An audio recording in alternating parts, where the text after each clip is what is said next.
वाਹਿਗुरु जी ने खालसा वाहिगुरु जी की फतेह। पिछले 2 साल से ग्लोबल मिडास फाउंडेशन जो पहले दिल्ली के अंदर और फिर पूरे देश के अंदर संगत के लिए और सरबत भले की हमारे गुरुओं की आइडियोलॉजी पे चलते हुए बड़े सारे उपराले करती आई है, जिससे समाज का, कम्युनिटी का उद्धार हो और डेवलपमेंट हो। जिसमें हेल्थ केयर लंगर सेवा के अंदर ऐसे हेल्थ कैंप्स लगाए गए, साथ में लीगल एड एंड अवेयरनेस के अंदर सरकारी वकील प्रोवाइड करवाना, प्लस जो ऐसे वकील हैं अपनी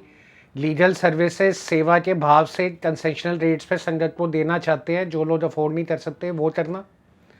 उसी के साथ में एजुकेशन के लिए हेल्प करना, बच्चों की फ़ीस के लिए।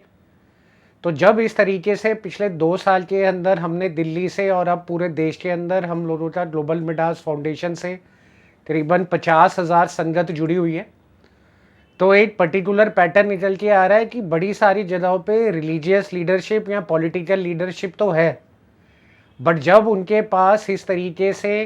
हेल्प के लिए या असिस्टेंस के लिए जाते हैं या इस तरीके की फाइनेंशियल एड के लिए जाते हैं, तो बड़ी सारी जगहों पे नहीं हो सकता।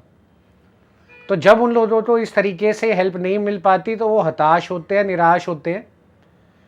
और उनका इसके बाद सॉल्यूशन नहीं हो पाता। तो मैं इस चीज़ को नज़र रखते हुए हमारे साथ जो इतने पिछले 2 साल के अंदर प्रोफेशनल्स जुड़े हैं, लॉयर जुड़े हैं, उसके साथ में डॉक्टर जुड़े हैं, प्रोफेशनल्स में वाइस चांसलर जुड़े हैं, स्पोर्ट्स फर्टिनिटी के सीनियर स्पोर्ट्समैन जुड़े हैं। तो जब उन सबसे हम लोगों ने ये डिस्कशन करी कि भाई क्या करा जाए इस चीज़ को लेते हुए, तो उसके बाद हम लोगों ने देखा कि बड़े सारे ऐसे अहम मुद्दे जो सोशल और इकोनॉमिकल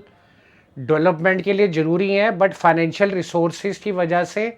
और प्रॉपर गाइडेंस और मैनेजमेंट और इम्प्लीमेंटेशन की वजह से नहीं हो पाते, उसको कैसे हल करा जाए। तो उसके लिए अब ग्लोबल मिडास फाउंडेशन, साथ में साडा खिड़दा पंजाब जो हमारा ऑनलाइन सोशल प्लेटफॉर्म है सिखों से, पंजाबियों से और पंजाबियत से रिलेटेड मुद्दों पे, तो इसके अंदर हम लोग एक पंथक डेवलपमेंट फंड बनाने जा रहे हैं। जो पंथक डेवलपमेंट फंड रहेगा उसका ऑब्जेक्टिव ये रहेगा कि इस तरीके से एक होलिस्टिक सोशल इंफ्रास्ट्रक्चर क्रिएट करा जाए,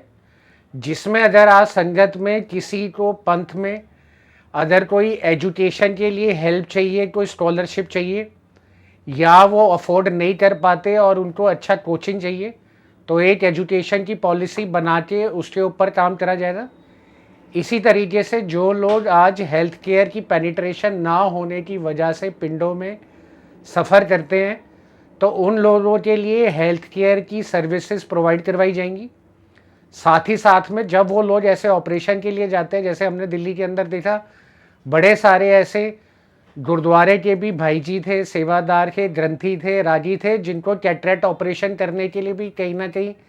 भागना पड़ रहा था और जान पहचान निकालनी पड़ रही थी। तो उस कैटरेक्ट ऑपरेशन को चैरिटेबल रेट पे जल्दी अपॉइंटमेंट लेके भी करा जा सकता है, बट अगर वो लोग अफोर्ड नहीं कर सकते तो ये जो पंथक डेवलपमेंट फंड बनेगा ये हेल्थ केयर के अंदर इस तरीके की सर्जरीज के अंदर भी इनकी हेल्प करेगा। उसी के साथ में अगर आज पढ़ाई और हेल्थ केयर के बाद कोई सबसे इम्पॉर्टेंट चीज़ है जिससे यूथ की बिल्डिंग हो सकती है, वो है स्पोर्ट्स। ये स्पोर्ट्स अनफॉर्चुनेटली आज इतना कॉस्टली हो गया है कि सिर्फ जो लोगों के पास फाइनेंशियल रिसोर्सेज हैं या वेल टू डू फैमिली में से वो तो स्पोर्ट्स के अदर लेवल तक पहुंच जाते हैं, बट जो बच्चे ऐसे पिंडों में या ऐसी जगहों पे रहते हैं जहाँ पर वो एजुकेशन को अपनी सपोर्ट नहीं कर सकते, प्रॉपर डाइट नहीं ले सकते, ट्रेनिंग नहीं ले सकते, तो एक हेल्थ केयर इस तरीके से स्पोर्ट्स का भी पूरा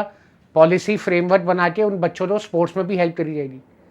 धर्म प्रचार भी एक इसका अहम हिस्सा जो करा जाएगा। तो इस तरीके से जो भी एक्टिविटीज़ सोशली और इकोनॉमिकली डेवलपमेंट के लिए पंथ के लिए करी जा सकती हैं, उसमें ये पंथक डेवलपमेंट फंड कंट्रीब्यूट करेगा। तो मैं इसमें इनवाइट करता हूँ संगत से, देश में विदेश में एनआरआई से, कि वो इसके अंदर फाइनेंशियल रिसोर्सेज बहुत इंपॉर्टेंट है इन चीज़ों को करने के लिए, तो उस तरीके से इसमें कंट्रीब्यूशन करें। हमारे पास ATG 12A नीति आयोग सारी सर्टिफिकेशन है, तो जो भी इसमें डोनेशन देता है उसको हर तरीके का टैक्स एडवांटेज मिलेगा, प्लस उसके साथ इम्प्लीमेंटेशन हो और फंड जिस चीज़ के लिए दिया जा रहा है उसकी प्रॉपर रिपोर्टिंग हो। तो मैं संगत में ऐसे लोगों से अपील करूँगा कि जो लोग रिटायर्ड स्पोर्ट्स में प्रोफेशनल्स रह चुके हैं, एजुकेशन में वाइस चांसलर, प्रिंसिपल्स, टीचर्स रह चुके हैं, हेल्थ केयर के अंदर डॉक्टर्स हैं या और मेडिकल के अंदर उनका तजुर्बा है, तो इस तरीके से वो लोग एक मैनेजमेंट बॉडी बनाएं, जो मैनेजमेंट बॉडी पहले पॉलिसी फ्रेमवर्क एक एक पर्टिकुलर डोमेन के अंदर काम करके, और फिर क्योंकि उन लोगों का ज़िंदगी भर का तजुर्बा रहा है, तो वो उसकी इम्प्लीमेंटेशन और उसकी असेसमेंट रिपोर्ट करे। तो एक प्रोफेशनली मैनेज तरीके से अगर हम समाज को ग्रास रूट से और पंथ को ग्रास रूट से उठाते हैं, तब जाके आगे चल के जो साडा खिड़दा पंजाब हम लोगों की उम्मीद है कि हम उसको दोबारा वैसे ही बना सकें, तो वो कर पाएंगे। और साथ ही साथ में मैं इससे अपील करूँगा कि ये कोई रिलीजियस या पॉलिटिकल लीडरशिप के अगेंस्ट में इंडिपेंडेंट प्लेटफॉर्म नहीं है। जो रिलीजियस और पॉलिटिकल लीडरशिप और इंस्टीट्यूशंस बने हैं, वो जो अपना काम संगत के लिए कर रहे हैं वो करते रहें।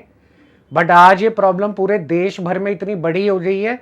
जो सिर्फ दिल्ली जैसे कैपिटल या पंजाब तक सीमित नहीं है, जम्मू से कन्याकुमारी तक ऐसी डेवलपमेंट की ज़रूरत है।